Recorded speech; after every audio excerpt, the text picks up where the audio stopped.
நெல் கொள்முதல் பருவம் வரும் செப்டம்பர் 1ஆம் தேதி தொடங்க இருப்பதால் குறைந்தபட்ச ஆதரவு விலையுடன் மாநில அரசின் ஊக்கத்தொகையாக சன்னரக நெல்லுக்கு குவிண்டால் ஒன்றுக்கு ரூபாய் 289 மற்றும் பொது ரக நெல் ஒன்றுக்கு ரூபாய் 159 என உயர்த்தி சன்னரக நெல் ரூபாய் 2750 பொது ரக நெல் ரூபாய் 2600 என வழங்கப்படும்.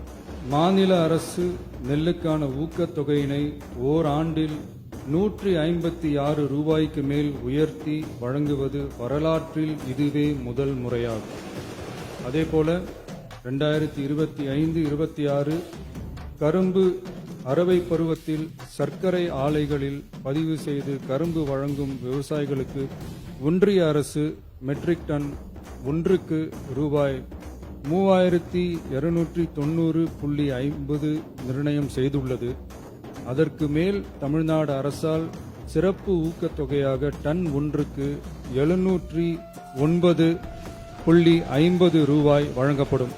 இதன் மூலம் விவசாயிகளுக்கு டன் ஒன்றுக்கு 4000 ரூபாய் கரும்பு விலையாக கிடைக்கப்பெறும். கடந்த 5 ஆண்டுகளில் கரும்பிற்கான சிறப்பு ஊக்கத்தொகை 156 ரூபாய் மட்டுமே உயர்த்தி வழங்கப்பட்ட நிலையில் தற்போது முதல் ஆண்டிலேயே 360.50 ரூபாய் உயர்த்தப்பட்டுள்ளது என்பதையும் இம்மாமன்றத்தில் குறிப்பிட விரும்புகிறேன். மாநில அரசால் கரும்பு சிறப்பு ஊக்கத்தொகையாக மெட்ரிக் டன் ஒன்றுக்கு ஓராண்டில் 134 ரூபாய்க்கு மேல் வழங்கப்படுவது வரலாற்றில் இதுவே முதல் முறையாகும். நமது அரசு எப்போதும் விவசாயிகளை ஒருபோதும் விட்டுவிடாமல் அவர்களோடு தோளோடு தோள் கொடுத்து விவசாயம் சிறக்கவும் ஊரக வாழ்வாதாரம் சிறக்கவும் என்றும் உறுதுணையாக இருக்கும்.